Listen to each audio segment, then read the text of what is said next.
أعوذ بالله من الشيطان الرجيم. بسم الله الرحمن الرحيم. ألف لام ميم. ذلك الكتاب لا ريب فيه هدى للمتقين الذين يؤمنون بالغيب ويقيمون الصلاة ومما رزقناهم ينفقون والذين يؤمنون بما أنزل إليك وما أنزل من قبلك وبالآخرة هم يوقنون أولئك على هدى من ربهم وأولئك هم المفلحون. إن الذين كفروا سواء عليهم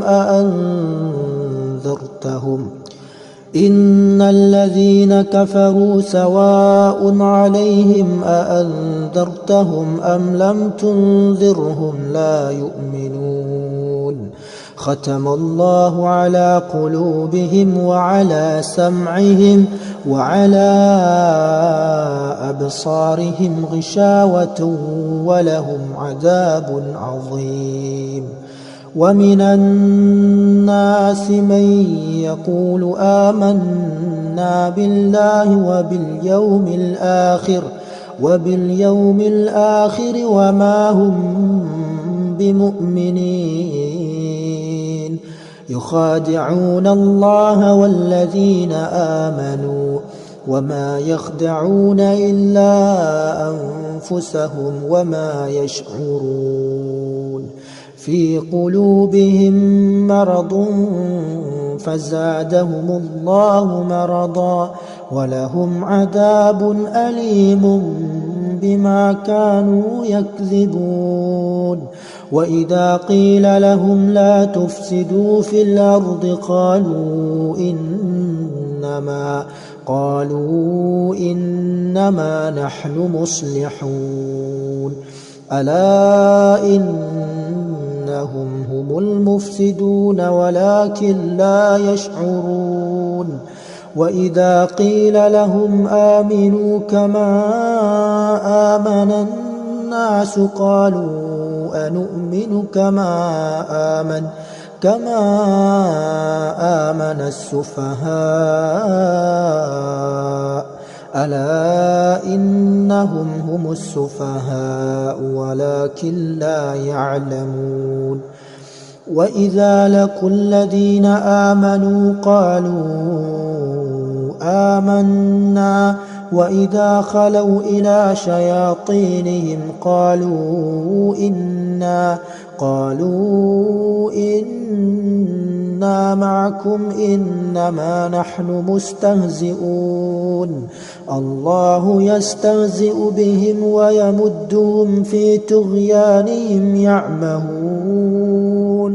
أولئك الذين اشتروا الضلالة بالهدى فما ربحت تجارتهم وما كانوا مهتدين. مثلهم كمثل الذي استوقد نارا فلما أضاءت ما حوله ذهب الله بنورهم وتركهم في ظلمات لا يبصرون. صم بكم عمي فهم لا يرجعون. أو كصيب من السماء فيه ظلمات ورعد وبرق يجعلون أصابعهم في آذانهم من الصواعق حذر الموت والله محيط بالكافرين. يكاد البرق يخطف أبصارهم كلما أضاء لهم مشوا فيه وإذا أظلم عليهم قاموا ولو شاء الله لذهب بسمعهم وأبصارهم إن الله على كل شيء قدير.